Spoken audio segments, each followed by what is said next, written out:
All right, good evening, everybody, and welcome to a Vegas version of the Huskers Happy Hour, the show that proves to you that anyone can have a podcast because I have one, and that's just ridiculous. But here we are. Um, Interesting day, night in Vegas. Took a long. We'll talk. I'll talk about that. Took a long drive out here, and I wouldn't trade it for anything. And just today was kind of wacky, so you're probably not going to notice so much, but I'm just shooting from the hip tonight. So comment away. We'll get into that. I'll have a few stories to tell as always. My mother, she may be watching it now, but my mother has watched the show and says she's amazed that, gosh, you can just sit there and talk an hour or two nonstop about football and blah blah blah. And that may be the case, but one, I feel like it gets a lot of the urge to do that in public out of me, for which friends and, for that matter, sometimes really surprised strangers are, I'm sure, eternally grateful for, because it does get a lot of it out of my system. It allows me to be quiet in the press box, and Hey, real quick, I just saw a note pop up, and in the in in the spirit of Matt Rule, who like told recruits that John Butler wouldn't be here like a day or two before signing the defensive recruit. I got a question: will Minnie be here tonight? And I'm going to be honest up front. No, Minnie will not be here tonight. She's not normally here. She's jumped in before, but haven't had her on lately. And she's not. It's just you're stuck with me tonight. No, Drew, Miley. Who have I had on this year? John, Drew, Miley, Todd, Jarek, and Aaron, I believe. So nope, just me. Probably won't be the full 2 hours tonight, but you never know. Well, I haven't eaten since lunch, and we'll talk. I got a it was very nice. Keith Mann, director of communications for Nebraska, and boy, I think that job entails a lot more than even the title would imply. He does a lot. But anyway, he had some extra passes for the official luncheon tonight, and brother, that's just a circus. I will tell you one thing real quick. I have no idea who these people were. They told us their titles. That bowl committee, very high up, somebody's or other, do a lot of hard work. I'll give them that. But the second guy out, where it's a line that got a lot of laughs, but by God, there was probably probably in the last month or so, he's had some sleepless nights going around the clock. And anyway, they're introducing people, and unless you were talking about Utah or Hawaii, and there were two balconies. We were in like a performance venue here at Virgin Hotels, formerly the Hard Rock in Vegas, and it's a place called 24 in Oxford, or 24 Oxford. It's like one of their smaller like musical places, but they had it all set up for lunch. And there's balconies on either side, and one was stuffed with the Nebraska band, the other was stuffed with the Utah band, and they were the noise being made. Well, anyway, they introduced this second guy, so and so, and he gets up there, and it wasn't awful. It could be described, but it's maybe a little more than a smattering of applause. And he goes, "That's it." He goes, "That's it for the applause. I've been kissing your ass for a week, guys. Come on, give me a little more." So here's to you, Tony. He sounded like a Tony. If he's a Tony, good for you. Way to not put up with that shit. It was time. It was time to beg. Real quick, let's see. Fred is the first man in, and he says also Pitt is cheating on us. So and I don't know if Pitt's here yet, but if he is, yeah, you're going to have to let us know why, and then we'll give Pitt a chance to defend himself. I'm assuming the entertainment there will take care of itself. Let's see. I just put up some weird StreamYard message that I never read, but now all of you got to. And anyway, so yeah, we'll just chat about whatever tonight. It's fun, I'll be at the game tomorrow, and hey, in our little press basket, we got Las Vegas Bowl socks. I usually wear shorts to these things unless it's really cold. Like I think the only game I wore long pants to this year was Iowa, because it was about 21 out, and it's like I don't mind it being fairly chilly, but once you get around 20, that's and there there's like a semi long walk back. Let's put it this way: the walk back to the parking garage feels a whole lot longer when it's 20 out. And yeah, that was a good decision. But yeah, it's like these socks will be on tomorrow. Good, Las Vegas Bowl. If you're going to be nice enough to give me socks, the least I can do is put them on display for you. So, and if you want to give me anything else, that's fine too. So that's what I did today. They had they had like the final press conference. Matt Rule was up there with Sayre Wright and Henry Lutovsky, and then oh God, did I forget his name already? The new Florida coach. And I tweeted a lot. I tweeted, if you like the quotes, I tweeted a ton out today, while it was going on. I also tweeted one out at the beginning that was only a little wrong, but it wasn't it wasn't completely right. But I just said, I don't feel like I'm getting, quote wise, at this point, there's nothing earth shattering. You're just going to hear that we're happy to be here sort of thing. And boy, did we hear, everybody was happy to be there and said so. So I don't know if that was just something naturally, or if every person was coached to say, hey, we're just happy to be here. So everybody was just happy to be there. I did like Morgan Scally. It may be Scaly, but it's 2 L, so I'm going with Scally. And he truly did just look happy to be there. Just gave off the vibes of a good guy with a lot of passion and energy kind of bubbling underneath. He got me with saying that I think he said he played at Southern Cal, and his last game of college football was a bowl game, and he was, and the gift baskets have been going on at bowls forever, and lots of times there's a game like a game unit in there, like a PlayStation or whatever. And he said the one they got, he goes, just to let you know how old I am, it was a Sega when I was done playing. And then he goes like, yeah, the controls were a little different then. And there, like, man after my own heart, because so I'm 61 now, and someone was asking, I was talking about Red Dead Redemption 2. And if and somebody was asking me, oh, about that game? I'm like, dude, I've probably logged like I don't know if it's 100 hours, but I've logged a ridiculous number of hours. I finished it, and I'm now running around trying to grab all the little shit on the side. And also, if you haven't played it and want to, hold your ears real quick. I'll give you 3 seconds, because I'm going to give you 3, 2, 1. Okay, so you're playing this guy Arthur Morgan, and you get all this bonus stuff, and you have an honor meter. Like you can kill people, but as long as it's for a decent reason, your honor meter will stay high. You treat everybody well. You pet dogs. You're good to horses. That sort of thing. And you saying hi to everybody is the way to wrap it up. And you're like, so what's your reward for having this super high honor? Well, no matter what, Arthur Morgan fucking dies after about 65% of the game, and then you finish as this guy John Marston. Yeah, your reward for doing everything the right way is you catch a disease, the love of your life that you're obsessed with, that everybody tells you you're obsessed with, just uses you a few times and you never hear from her again. The one you kind of dig just is interesting in doing her own thing. There's no romance for you. You die painfully. You don't stop the disloyal guys in your band. And so it's bullshit. So anyway, spoiler alert, it's like you can listen now if you were holding the ears to turn the sound down. So if there's this John Marston guy, I'm making William Money look like a good priest, not Hello Kids priest, but a good one. And so William Money from not Tombstone, but Unforgiven, when at the end, again, spoiler, fuck it, it's from the 90s, tough shit. But Clint Eastwood is just killing everybody in sight at the end. That's what I'm doing now. I'm murdering everyone. My honor is at rock bottom.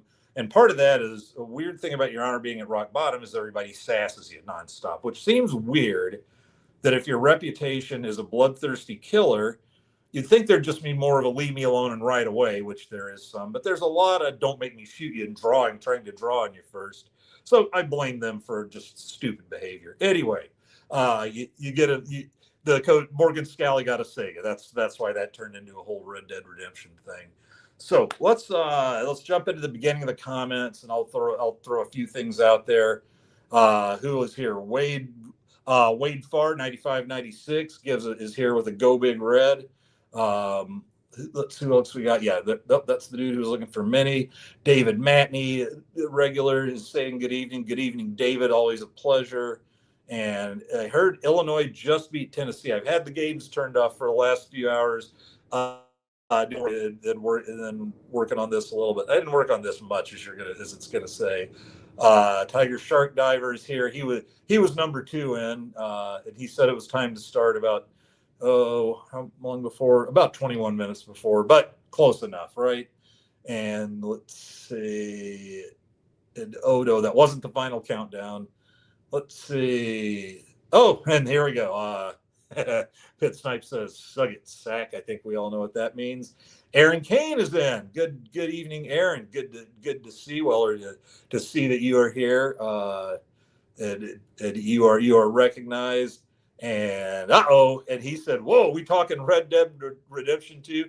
Yes, we were, my man. Yes, we were. Let's see. Those guys are saying hi. He's like, how the hell did we get an RDR2? You probably jumped into the middle of Morgan Scally, the Utah coach, talking about you could gauge his age because his last game of college football he played, the bowl gift basket included a Sega, a Sega station, or as Pitt puts it, it's Andy's show. That's how. Yes, I am known for the occasional trip up tangent lane. Thank you very much. Glad that Kane's on board. Well, let's see what today press conference. You can see a lot of stuff. I tried to tweet out some stuff, as I said. Let's see. Let me ring my memory here. What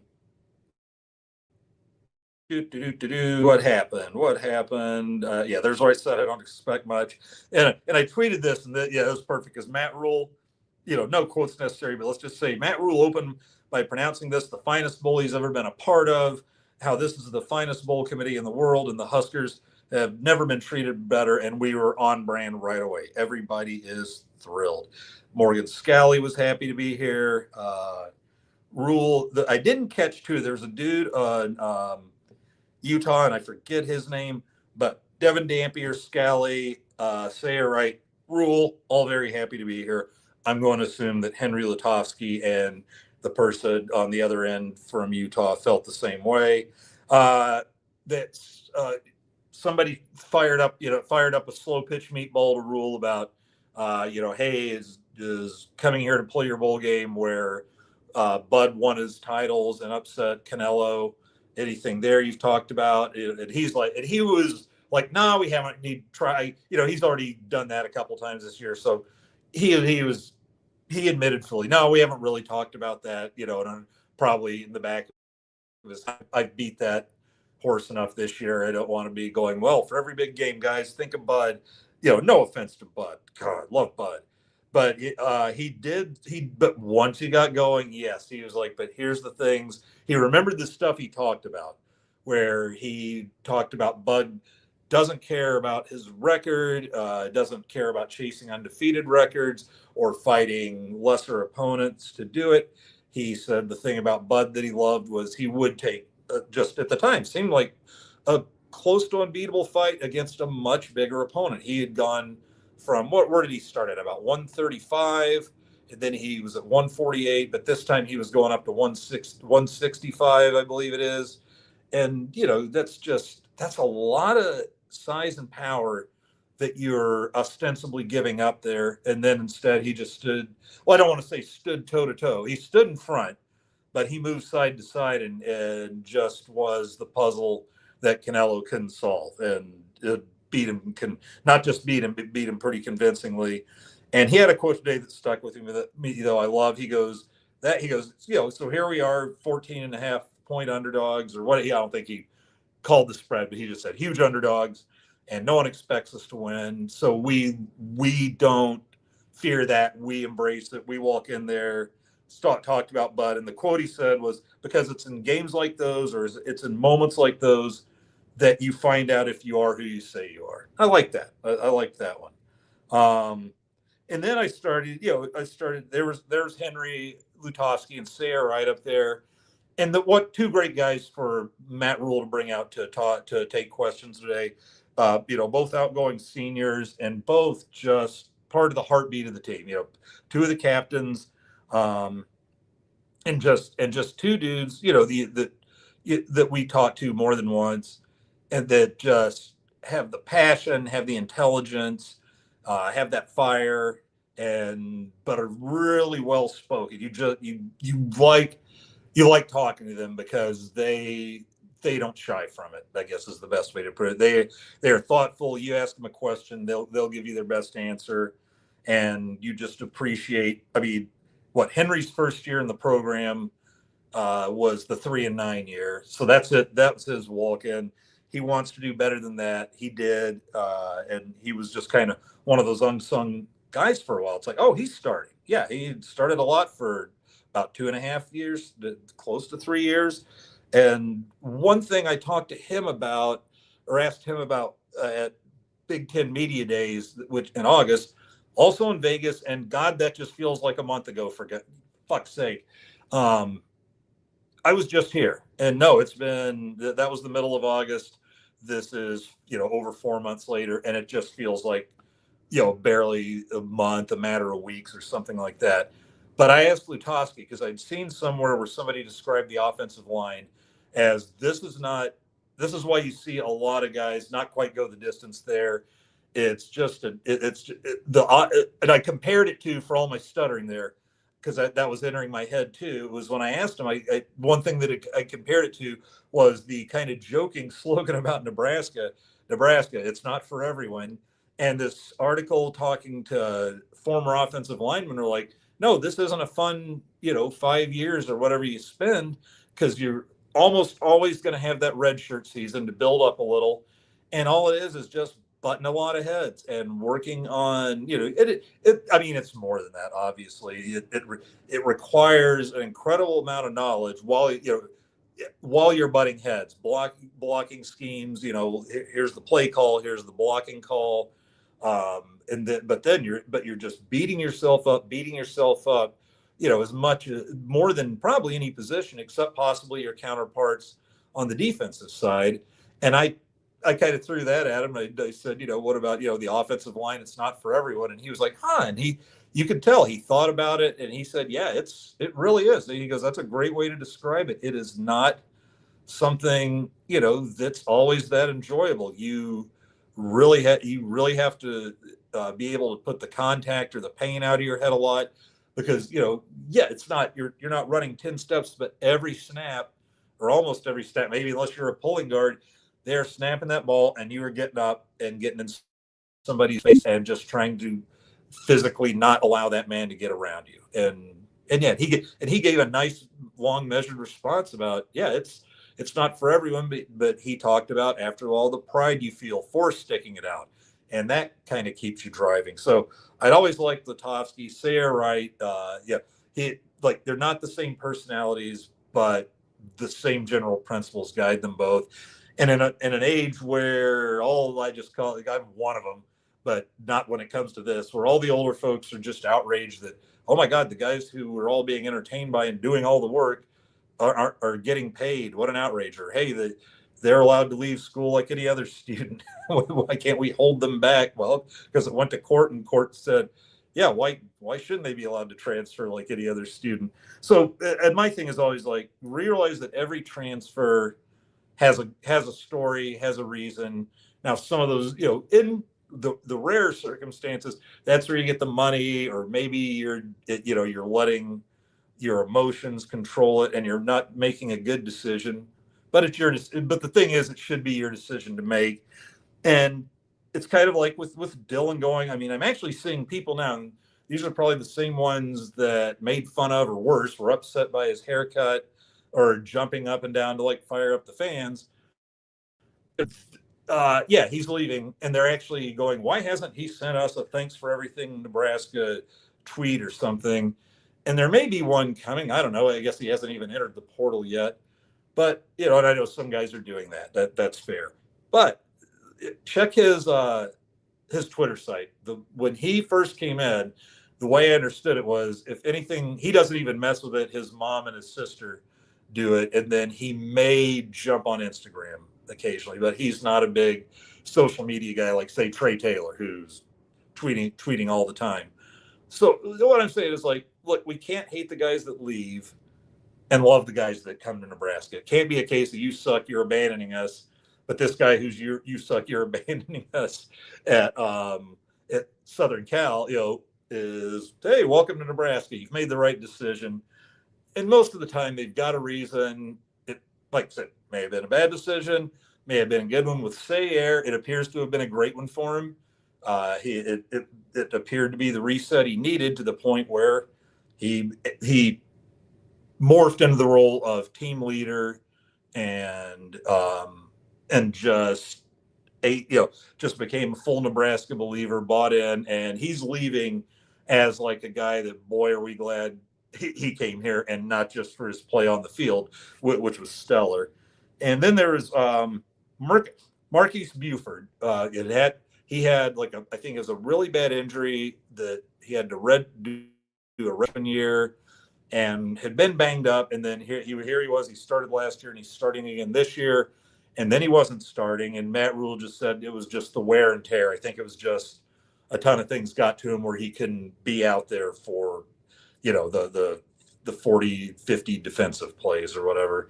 And the quote with him, and the thing is, you even saw a lot of time the Utah guys looking over while he talked about Buford and Morgan Scally. At times he'd be Rule talking about, like when he's talking about Bud or talking about things they want to accomplish, win or lose, and all this, you would see Scally kind of going, it's like, hey, if there's one thing Matt Rule can do, it was that. So because Morgan Scally got out there right away, he goes, I am very new to this, so please cut me some slack. I've never sat up here as a head coach or stuff like that. I think he had before, but I wasn't here yet, so can't verify. I'd have to go digging in emails, and no one wants that. But they were kind of like, huh. And what Rule said, the one that got me, and he said a lot more than this, but he said he had to step back from being a starter, but he never stepped back from being a captain. Now, being a senior and losing your starting job, that's about it. That can be, outside of like a really awful injury, that's got to be emotionally, do I say about as bad as it gets? It has to be the kind of thing that can very easily drag you down, because now it's just, you're done. It's your senior year. And I've said, if you're in the NFL, and I don't believe Buford is, maybe there's a shot. I don't know. Have to wait to see how all that comes out. But if he's too beat up to play his senior year, I just think that maybe his body is telling him, it's your time, and the coaches saw it. But that was God. I can't get that line out of my head. But that's got to be just one of the worst things ever. And it sounded like you wouldn't have known it to be around him. He just showed up for practice every day. Didn't go quiet or anything. Didn't pout. Just kept being the leader he'd always been. And when his name came up, you saw Sayer go like, Marcus. Yeah, man. And you could just tell, like, in the same look on Lutovsky's face, you could just tell that, possibly he maybe even, it's not like he was short on respect, but he might have just gone like boss level respect for the way he took being benched. And it's like, don't think I'm still not your captain, boys. And it sounded like that he handled that just as the very definition of class and maturity and discipline. I'm going to talk about him more later. But yeah, I think that was about it. But there was everybody said the right things. Everybody did the right things. After a season of my first full season doing like weekly press conferences and stuff, God, I could just tell you it's that I was just going to write about my 2 days driving out here, because I just don't want to re-quote when we're getting to where we're hearing kind of the same things. I'm just ready for football. Let's play ball. If you didn't read it, article yesterday, article today, I just called it Into the West. and it's like, you know, by 2-day drive to Vegas, and I did a day one and day two. And I was, you know, I don't know if you want to call it blessed or not, but I got great weather. And after I got to about Kearney, because out of Omaha, I woke up that day, and it was, you know, it'd been like 60 the day before, maybe 55. Woke up, it's about 36, and it's windier than shit. And I'm heading, and it's just windy, windy, windy. It's one of those days where you're white knuckling watching the semis, just hoping, you know, those, because when I say windy, windy, and it was a crosswind, not the in the face wind, the kind that's all of a sudden there's the rig trailer going like into the other lane, and oh, and there's a little driving and straightening it out, and you know, I know jobs to do, man, but holy shit, weather like that, I almost want to say those should be their snow days. Is get off the road. You want to know if you want to talk about feeling blessed, blessed. I didn't see any semis on their side, and then you get to about York, and here comes the snow. Now it wasn't I doubt it was even a half an inch, and there wasn't any accumulation because woo, you know, like winds at 40 to 50, 60 mile an hour gusts coming at you sideways. And so it's keeping the stuff just blowing across the highway. And then that was kind of on and off a little. And I remember I stopped somewhere because you know, obviously it's like I needed gas because with that, you know, blowing so hard that it was almost like driving into the wind. My car that gets about 28 to 32 on the highway is getting about 18 to 20. And I had to stop, fill up the tank fairly quickly. And brother, this could have been like Dick Butkus or Mike Allstott, you know, with what looked like some expensive tight exercise gear on, the, you know, the tight yoga pants, which I don't know if we ever want to see that on Mike Allstott or not. And you know, I'm filled. I just want to hit the can, grab a couple bottles of Propel, and back on the road.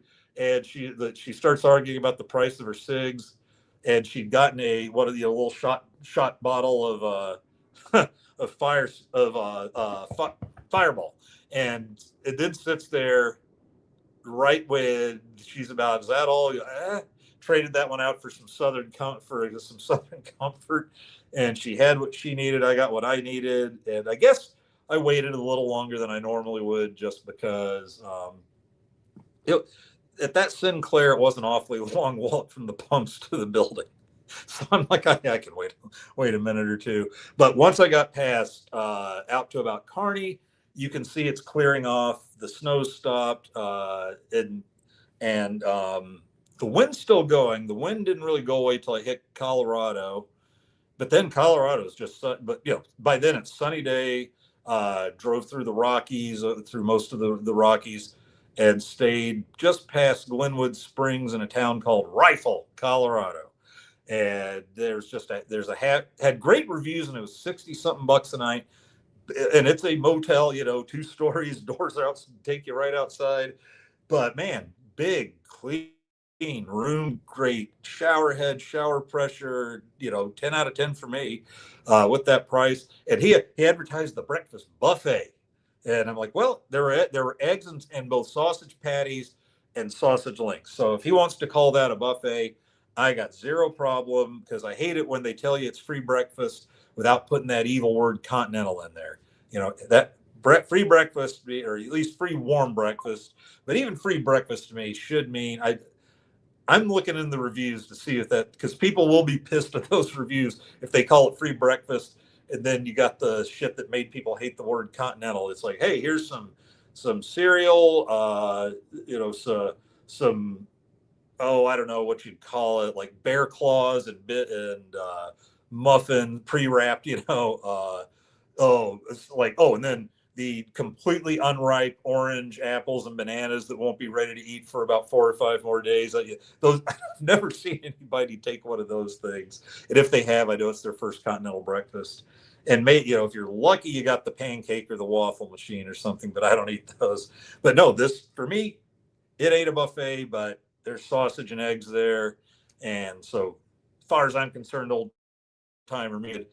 And then it was off today for just a beautiful drive through the Western Rockies, where it's getting more scraggly and, the sedimentary cliff walls.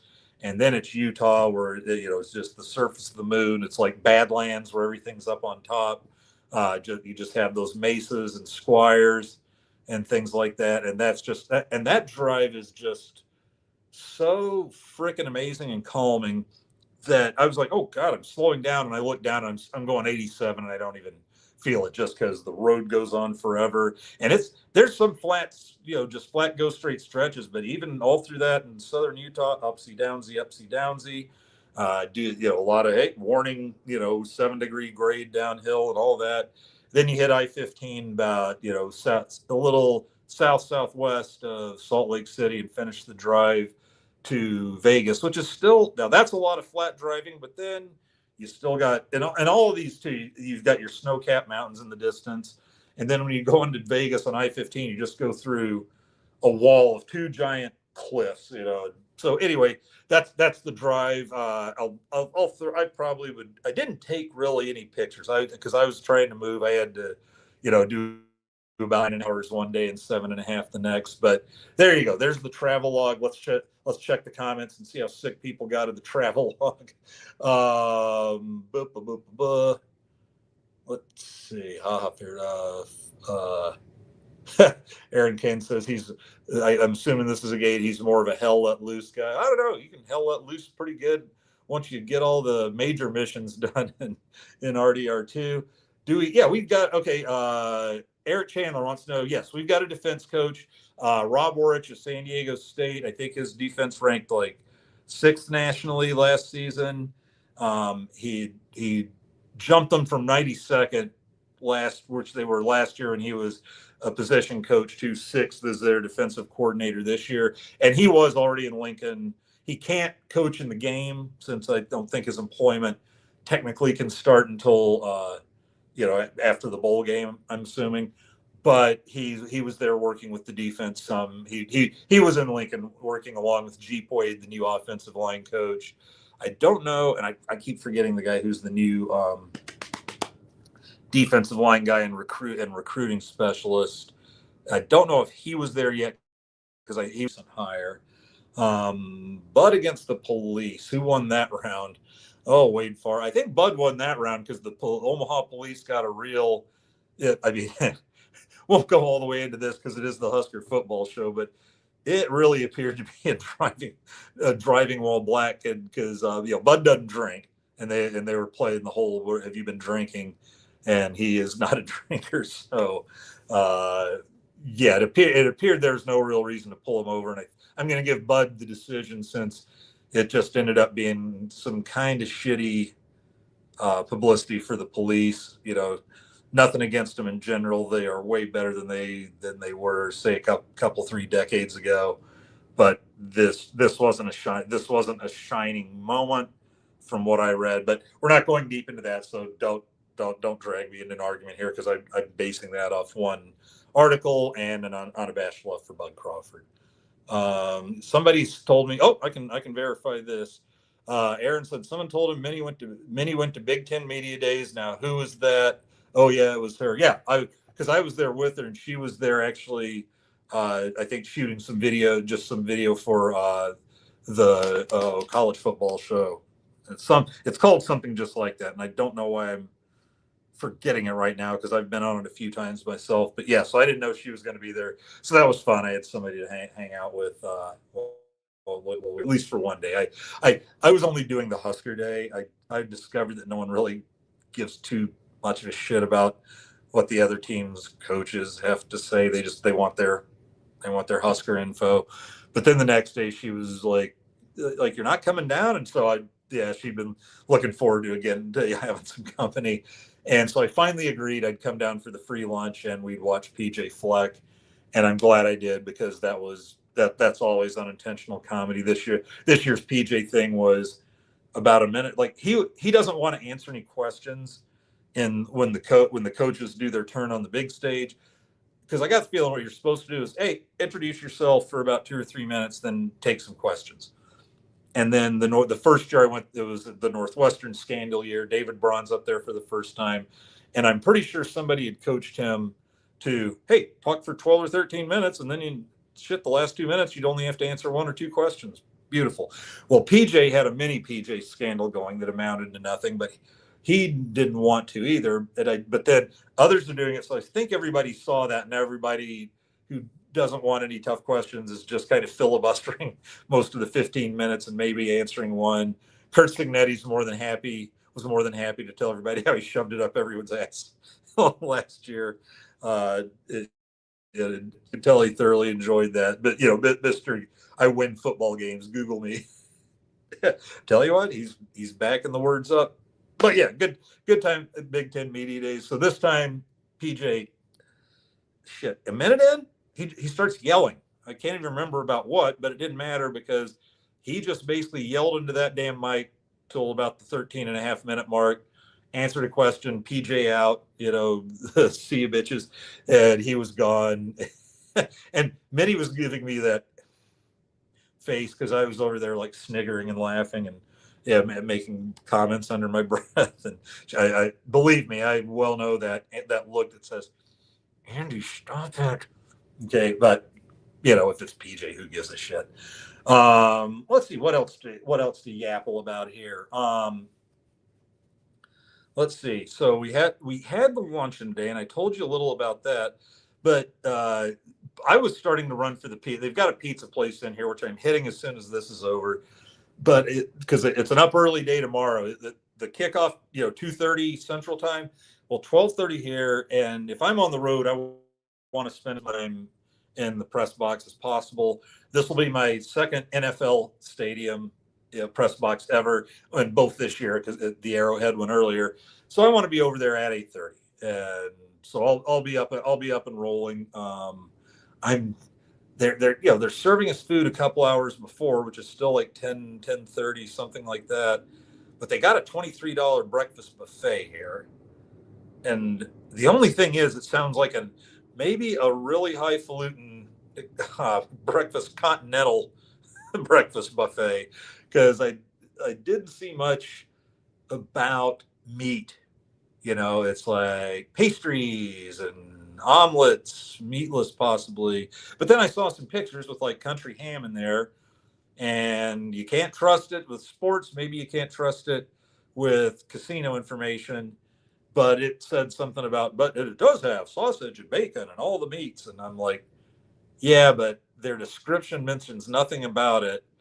And maybe they're just trying to keep the meat eaters out. So it becomes a lot cheaper if all the guys like me that are going to put, like get my $23 worth out of it. They just want the people eating avocado toast. Well, avocados aren't cheap, but eating like the toasteries and the waffles and the pancakes, the bread that'll take a lot less out of your $23.95 or whatever it is. And do I want to load up on a breakfast buffet when I'm about to be fed in the stadium if I get in there at like 4 hours later? If I get in there at 7, it's like I'm going to be done and it's going to be 2 hours and more food. I think the decision is, I've got an apple left. I can eat that if I'm starved for some reason when I wake up, and usually I'm not. And if I'm so hungry, I want to eat buffet style, you can always go back for more in the stadium. So Allegiant, we'll see what you got. Kansas City was okay, but I was expecting more from the NFL. Allegiant, your turn. Step up to the plate. We'll talk about you good on the next show if we have one next Tuesday. And that's right. If I told you last week, this could be the last one. If we pull an upset, I'll likely do it. Maybe I'll do it in the bar or something like that. Although I guess we couldn't hear that well there when we did the summer one in there. But that if we lose, I may not be in the mood just to kick a dead donkey. We're getting near the end. I think everybody's college football systems are kind of going into break time until spring ball. Then we want to talk about things like off-season national championships, which I hate, but it is funny. So that's what I'll be doing tomorrow. Yeah, the luncheon today though. One cool. Well, we're listening. Had some interviews. Had the bands. Had a little playoff. Everything Utah played was like 3 times as long. I don't know if they just didn't get a memo, to tighten it up a little, but it's the bands. Who cares? Uh, I'm for all parents of band members out there. Just kidding. We love the bands. Go Tommy Lee. But we had Ryan Leaf come out and talk. I did not. And here's the thing.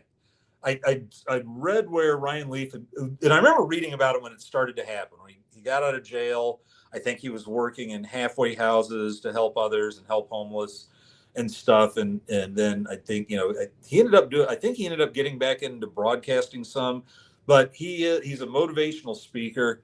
And when I hear motivational speaker, I got to be honest. The good ones I love. I love it. It's but I do have a warning system because I don't like the ones that start talking about themselves. And I did there's got to be some of that, especially if you're Ryan Leaf. But don't make it sound like you're the hero of your own story now. And just knowing how Ryan Leaf was before, that I had a healthy fear of that. That this is going to be Ryan Leaf talking about how awesome Ryan Leaf was to overcome all this and become this new wonderful Ryan Leaf. It isn't it? And you could. There's still some of the smart ass in him, but he's funny. And I'll give you this. He got some good laughs because at one point he does say, "I'm still the only person." Because he's from. I didn't know he was from Montana. Hey, no wonder he loved Washington State and wanted to go there. But he said, I'm still the only person from Montana to be drafted in the first round of the NFL draft. And I'm like, okay, that's pretty cool. And then he's joking around a little about it. And he goes, the Manning family has 3 times as many first round draft picks as the state of Montana. And that got a good laugh from the crowd. He threw some good stuff in there, but a lot of it is he does come off with a lot of humility now. He admits to doing things wrong, and he talks about doing, when he did time. Didn't go into the exact, why, but it, admitting publicly that you've been in jail is probably a lot more than most people would do, unless they're weirdos who want people to think they're tougher because they went to jail. And he just said, like, there's all, he goes. But he says, like, he's grateful for it. He says, I'm not grateful for doing that. He goes, I'm not recommending to anyone out there that if things are tough, hey, do something bad enough to get thrown in jail and do time for it. He's like, I'm not saying that. But he just says that when anything gets kind of bad in his life right now, that one of the best things you can tell yourself is it can always get worse. And he goes, and really, I went to jail. Other than, it doesn't get much worse than that. So that was it. I did not have, when I found out he was out and was supposedly, taking all these lower paying jobs that involved helping other people, I'm like, all right, I'll buy it when I'm not hearing he's back in jail in another month. Because, the Ryan Leaf before, that just sounded like, okay, he's trying to he's wanting other people to look at him. Okay, look what he's doing now. But doing that kind of thing over time, that's a real effort. Both, probably a little physically, but definitely mentally and 100% emotionally. Going to work with people in desperate need over and over again has to tax you. I couldn't do it. I maybe if I was forced into a place like that, but that's not the kind of thing that occurs to me occasionally. Hey, I'll help out here for a day. I'll help out there for a day. Doesn't even compare to when you're doing it full time. But yeah, and his message was a simple one. Let's see, I looked it up here before, so I'm just going back to it because I don't want to get it wrong. Let's see, I don't know what Microsoft wanted me to sign into there. Let's try here. Or wait. I was looking up the exact Notre Dame athletic director quote about winning 10 games against mostly shit teams and how it was the greatest run, one of the greatest 10-game runs in the history of college football. And I didn't want to get that wrong. So let's see. Bear with me just a moment. We're in no real hurry right now.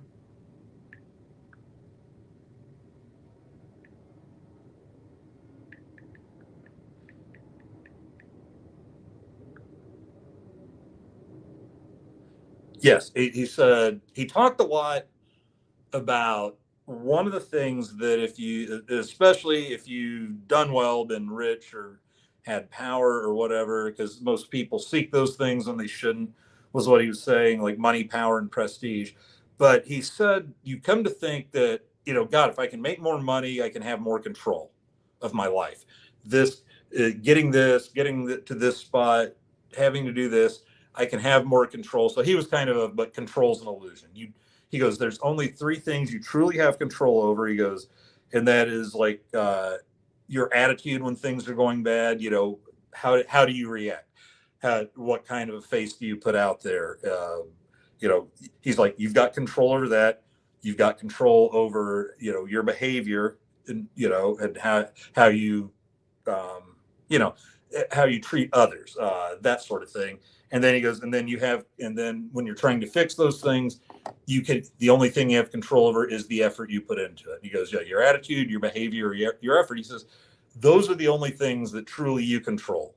The other things that maybe you think you have control over, things outside of your control can take them away at any moment. You're retiring, something goes bad economically, and boom, your retirement's gone or your pension fund's gone. You lose your job. You have a horrible accident. You can't. Yeah, you think you can control things, but things like that happen. You can't. You can control behavior, attitude, effort. That no matter what happens on the outside, those are always under your control. Just a lot harder to control when things go bad. So anyway, it was fun. And he maybe went 10, 15 minutes, and it kind of flew by. But it was one of those things where it's like, you know what? I'm still a little mad at you, because if there's one thing I'm good at, it's being wrong, saying, here's what I think will happen in sports. I'm right sometimes, but I'm wrong a lot, especially college sports, because these are kids. I know they're over 18. And when you're that age, you think you've got the world figured out, and you just need a little experience, and you're tearing it all up. But you're a kid.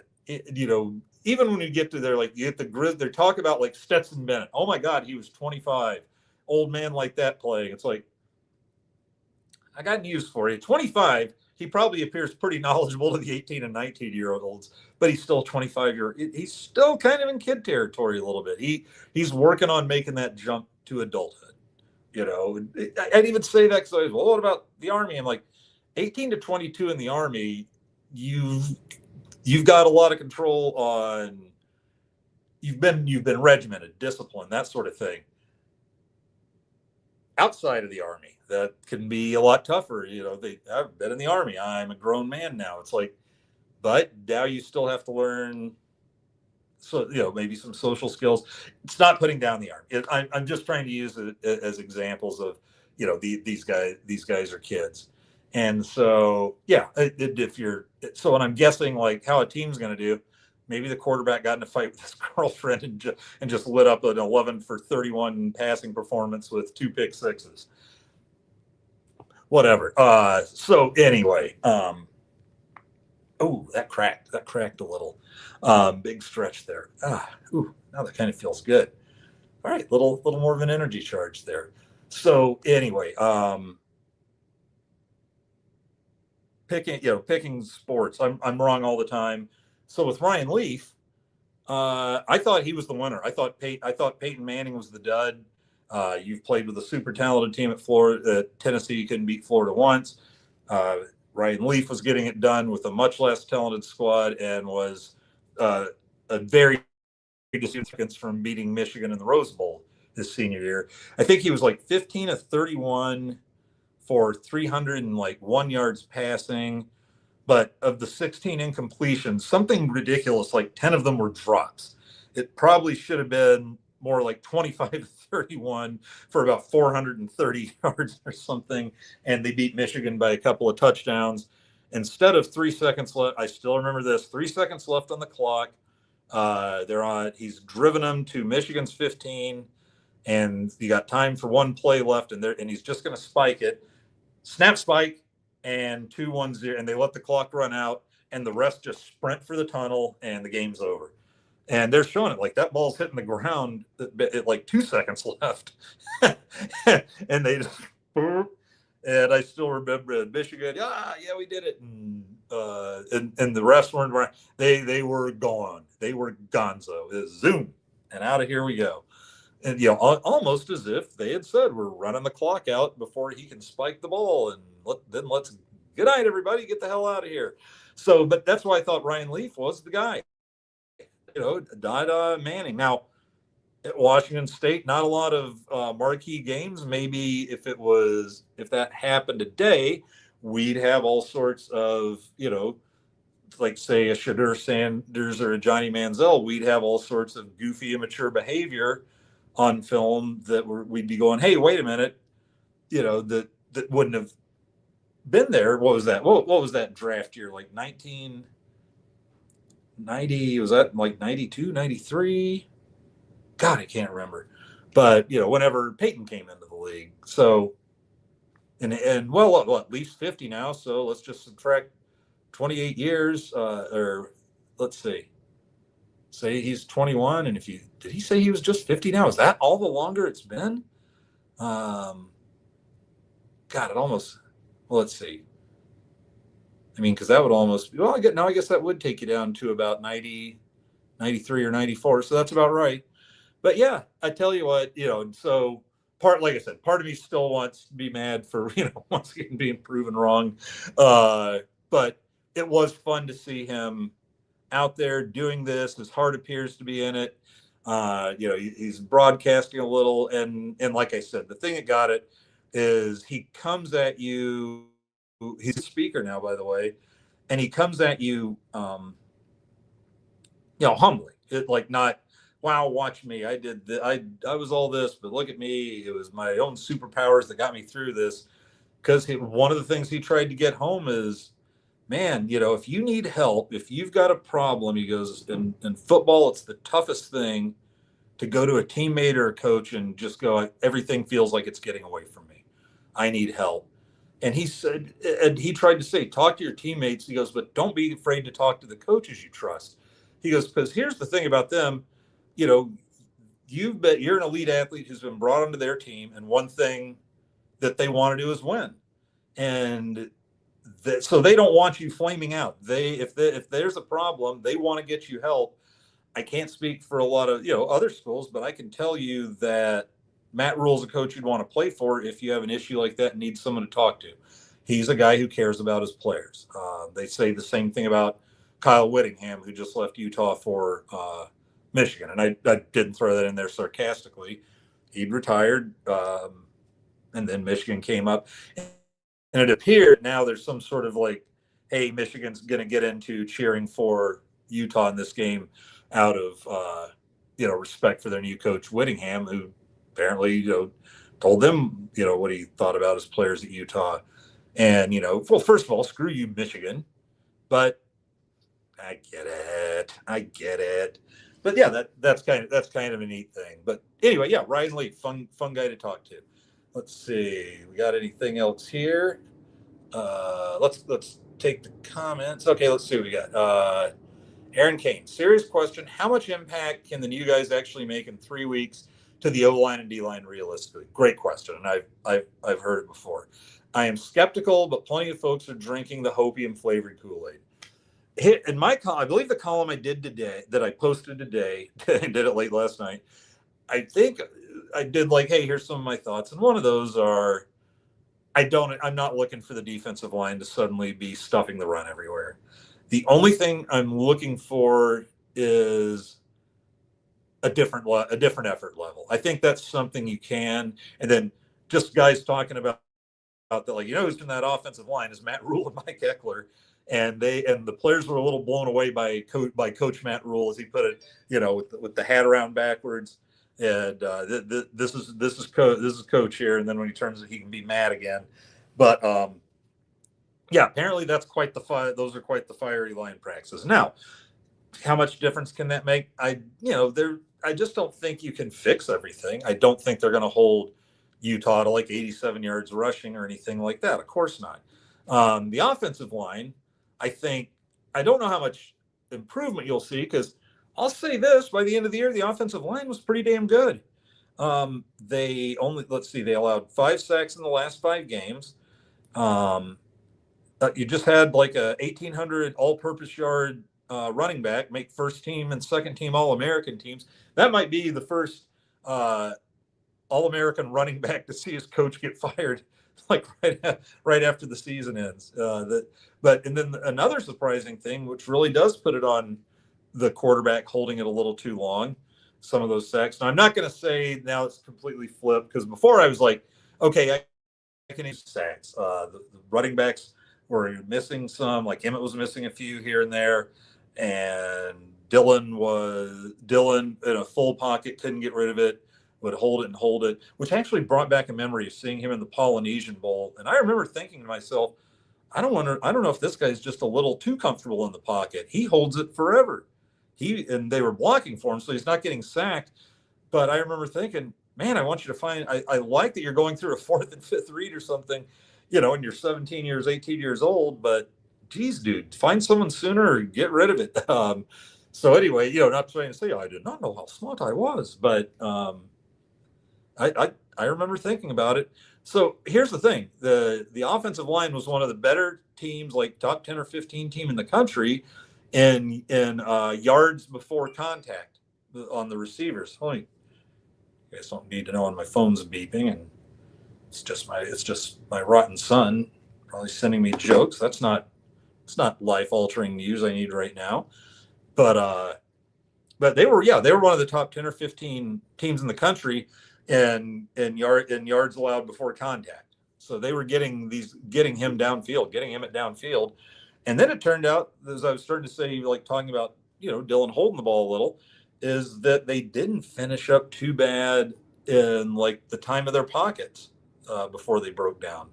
Now, Michigan, when they give up 7 sacks against Michigan, that was a weird one, and I think they fixed that afterwards. But that's one where you just saw our tackles backpedaling off the snap. So these guys, instead of being contacted within a step, are getting 2 to 3 steps to build up speed, because our guys are backing away from the line too fast. Now, yeah, that wasn't anybody's fault but the line and Donovan Raiola's. But overall, by the end of the year, they were kind of doing well in both categories. So, so I'm not sure how much the offensive line can progress. But yeah, there's a little Roulade going around with Jeep Wade, because apparently some of the boys are talking about how, wow, he's teaching me stuff I didn't know, which is like, well, what stuff was that? But now I get the firing. and so there we are there. Like I said, defensive line, to answer your question, I expect a much better effort. I'm not sure how much improvement statistically that's going to turn itself into with just like 2 or 3 weeks with the guy. So there we go. Beatles B is in. Good to see you. Let's see. And who said this here? Yeah, Pitt Snipe says Leaf is a really interesting dude. Great way to describe him. He is just everything he's been through. He's a very interesting guy now. Yeah, he says, yeah, it's been about 10 years now. Yeah, and what I was talking about, like the bingo card, I was saying that's when he first got out and was just going down that road, which was about 10 years ago.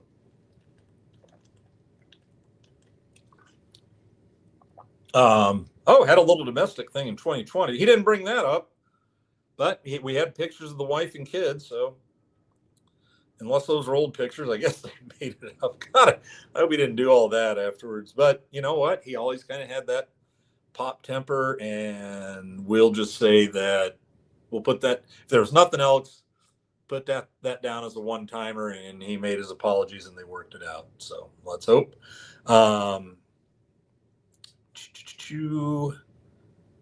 Little chats going on. So anyway, what do you guys think is going to happen in the game tomorrow? I totally chickened out. If you check my article today, the part 2 of the drive, the day 2 of the drive, I chickened out. I said, but you know what? It's bowl season. There hasn't been a really weird, like upset, goofy one yet. It seems like there's always a few of them. And of course, I've been missing them. Damn it. Can't get this bowl season back. But my theory was, hey, We're due for a goofy win. Why not us? Why not us? Why not us? Huskers 24, Utah 21. It was more of like the gnomes in South Park that how they were making the step one, make the underwear or steal the underwear. Step one, steal the kids' underwear. Step two, step three, profit. That's kind of where I am. Step one, there's a goofy bowl upset due. Why not us? Step two, the how do we do it part.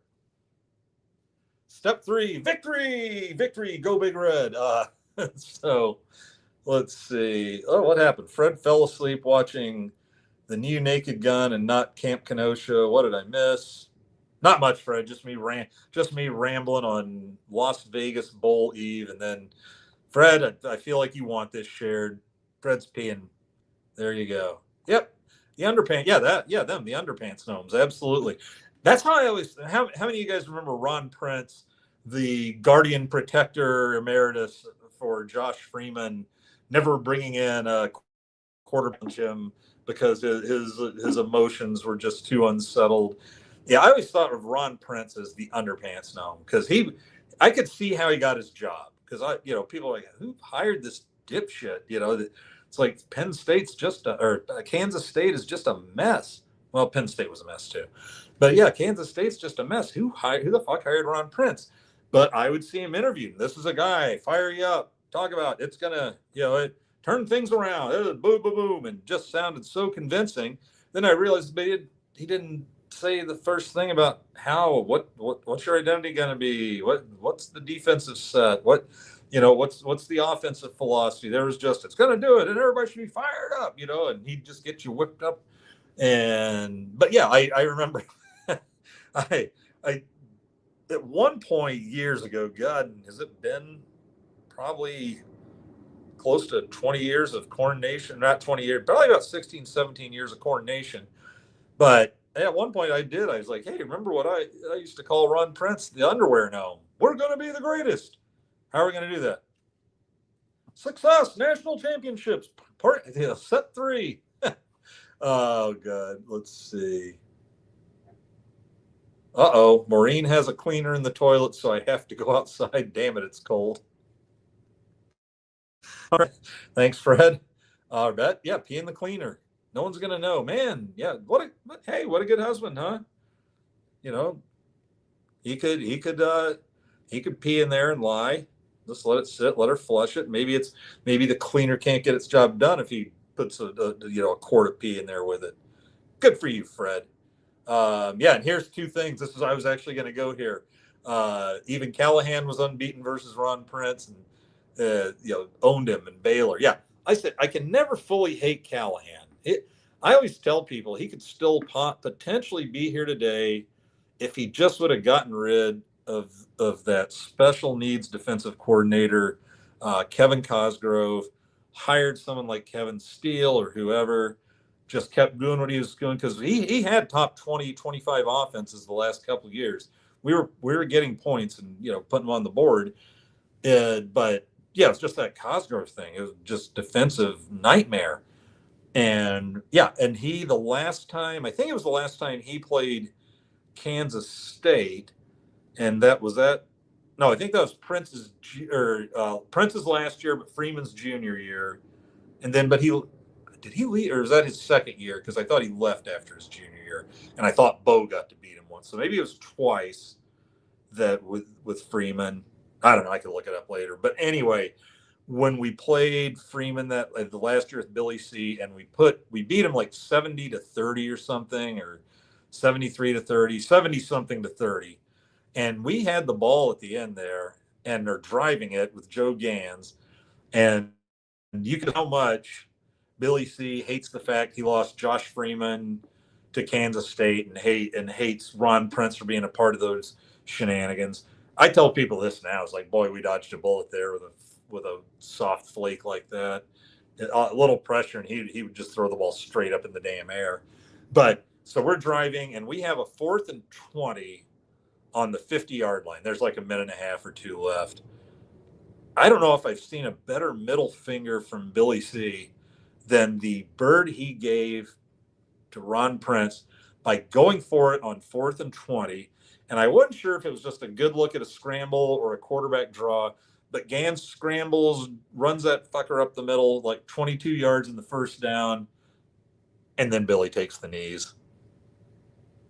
ran the clock out. Just it was he flinched him.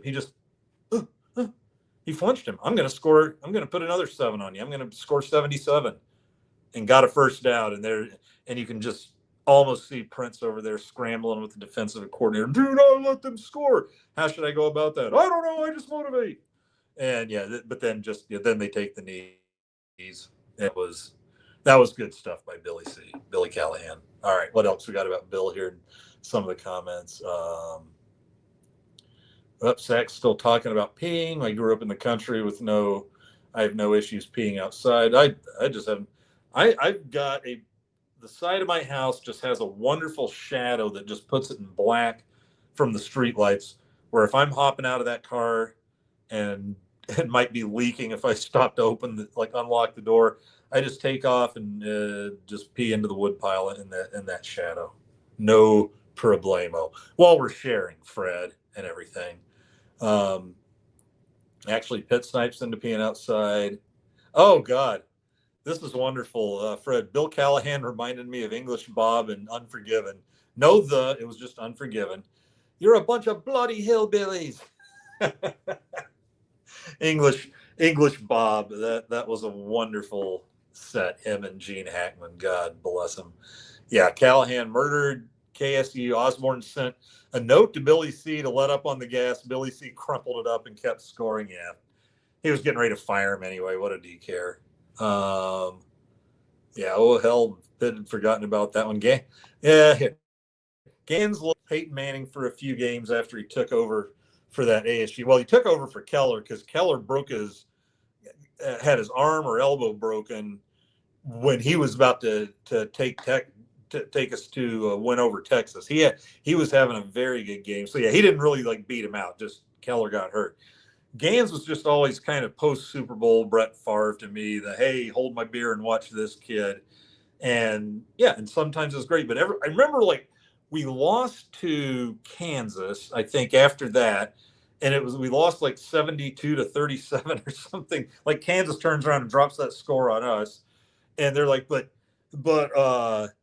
Joe Gans, man, he threw for 410 yards or something. Yeah, and 5 interceptions. It's he would just go out there sometimes, Texas Tech. I think the next season, there he is, fully starting. It was at Bo's first year, and we go to overtime with them, are we trying to go to overtime or are we in overtime? And I think maybe we were in overtime. They score, and then on the first play, he just does one of his hold my beer and watch this throws, or they come to be later known under Armstrong as the Tommy balls. And he threw a Tommy ball picked either end the game or kill our chances of going to OT. So, he was just he was a gunslinger. Joe Gans was. He was a funny dude though. He was the one because he let's see, Andy's pea shadow, no shadow, completely in the dark. Fred, it's perfect. Still, I was about to go. It was perfect. It's still perfect. What's this say? Pea Shadow sounds like John Ska band. Gonna take your word on that one there. But anyway, so what do y'all predictions? What do y'all just give me score one sentence, and let me know what you think. And I told you I said, hey, this is it. We got to win that goofy bowl game. And then the next one I said, or get beat something 42-17. I just honestly don't know. But here's the thing, man. When I have opportunities to go to games, there was one time I didn't. It was when the year before I covered the Big Ten softball game in softball tournament in East Lansing. Nebraska wins. Then I go to the Okie State Regional in shithole Stillwater. I should call it shitwater. That's stupid. We can do better than that if we try.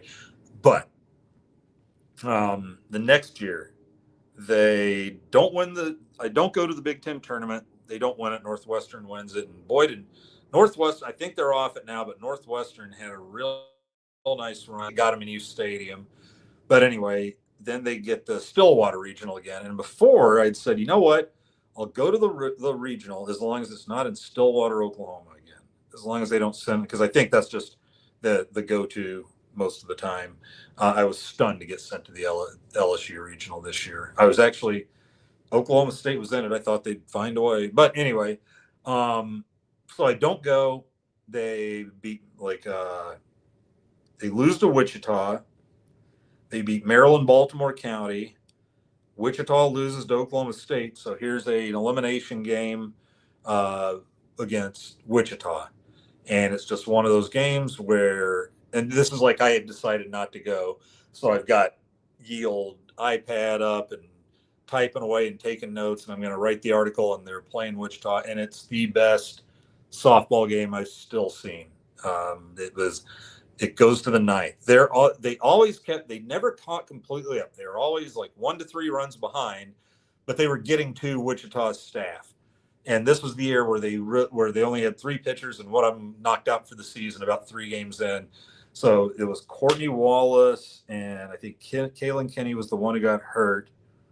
And then they had Sarah something who transferred from, I believe, Southern Illinois, and these two are just gassing out, pitching for like almost old softball innings, like Peaches James.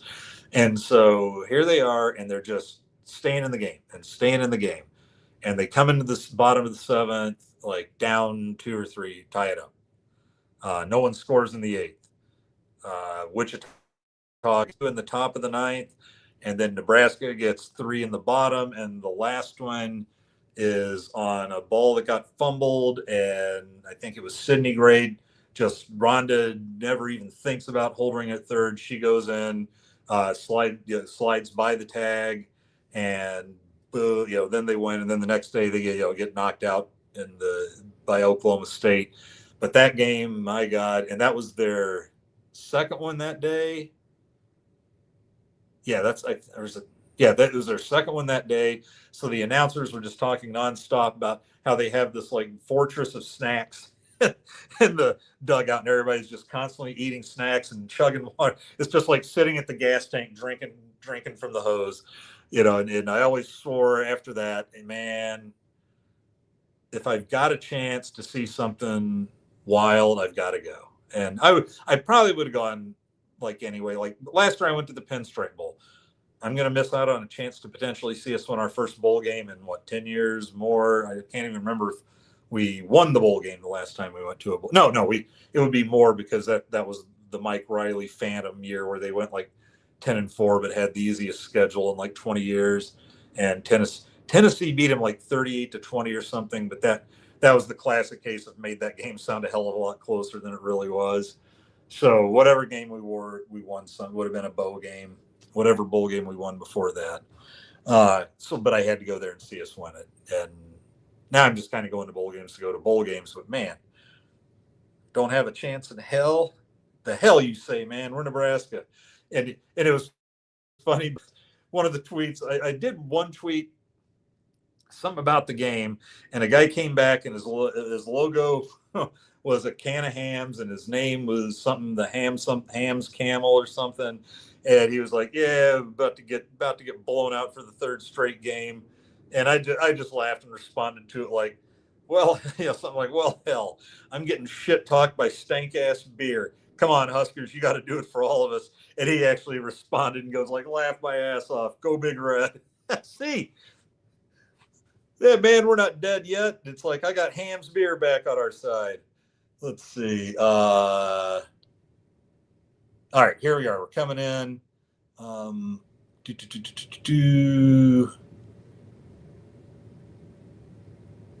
Let's see. And okay, now they're calling me the pea shadow instead of the white shadow. So that's what it was. Oh God. Well, as long as I'm the coach and not Salami. But yeah, oh God, now we're going into the shadow. Only the pea shadow knows. So he said he read it in Pat Summerall's voice. You tell us, Andy, only the pea shadow knows. Well, here's the thing, man. I want it in the worst way. I can see it happening. But if I was putting money down, you know what I'd probably put money down on if I was betting was what did I say? I made notes. I can just look it up here. I want to say that Nebraska's money line is like plus 480. Check FanDuel here. Why FanDuel? Because they let us do paid articles sometimes. I don't give a shit about the NBA, boys. All right. Nebraska, Utah, plus 410. Utah's minus 550. I would say, given the choice between Utah at minus 550 or Nebraska at 100 to win 410, I'd probably take Nebraska on the money line.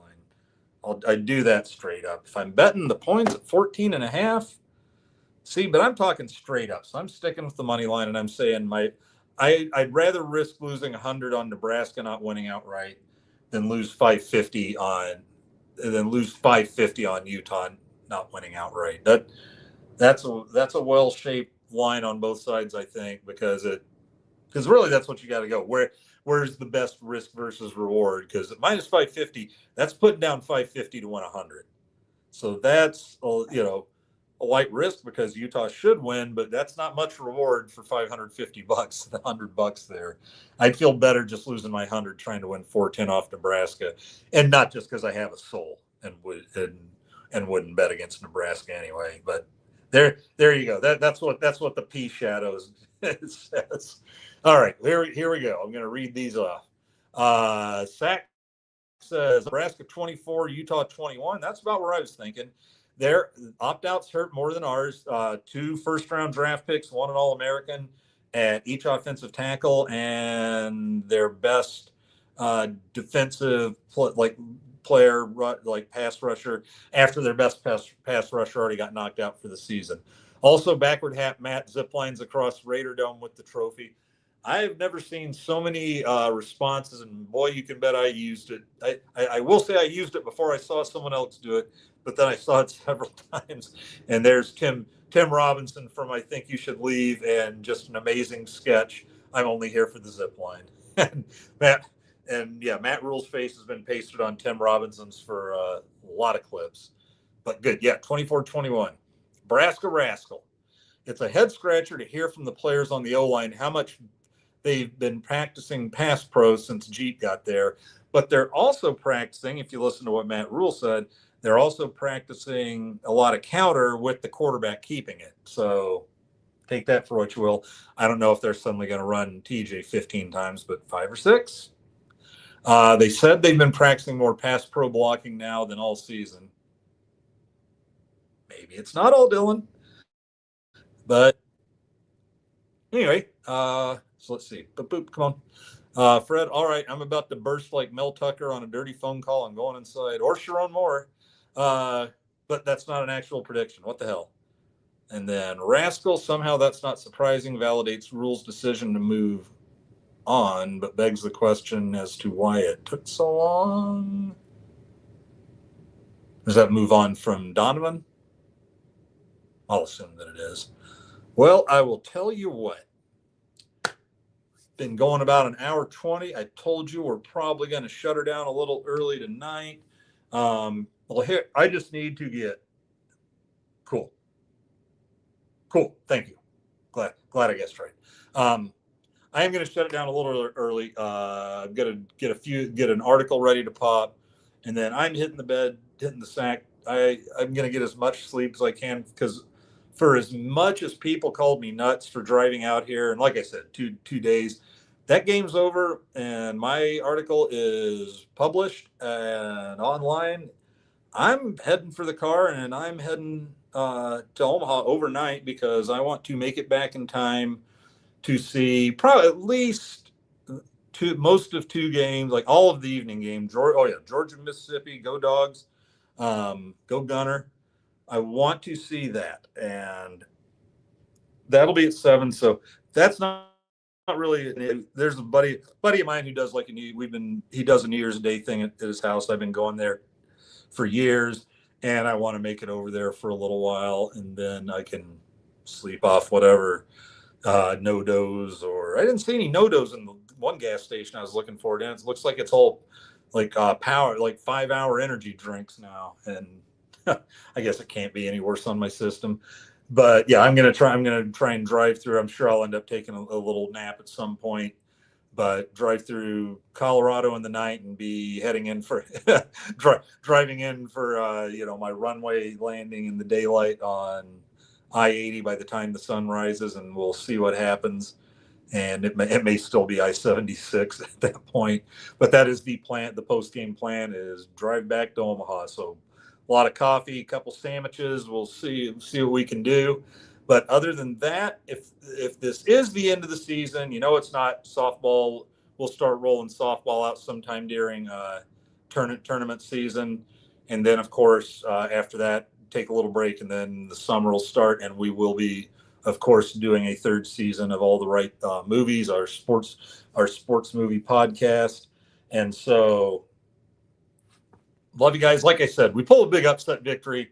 I'll put it out there. I might even do a quick article earlier saying, "Hey, yeah, we're going to do a quick victory show next Tuesday night." I should be fully caught up on my sleep since then. So, good evening, everybody. Heck, it's where is it? It's 9:22 out there. It is 7:22. I am fully in the West. I love that phrase, in the West. That just has a vision of open country with, like I said, southern Utah, the buttes, the mesas, the mountains in the background. The southern part of where they would have done a Yellowstone, only in Utah or something, or Western Colorado. So good night, everybody. Love you guys. Let's pull an upset tomorrow. I could see us getting a big lead and blowing it, or at least a lead and blowing it. But Matt Rule, give Dana Holgerson his Christmas present of taking that yoke off of him. Let the Holgo fence hunt, and let's see if we can pull something off. Go Big Red. Good night, everybody.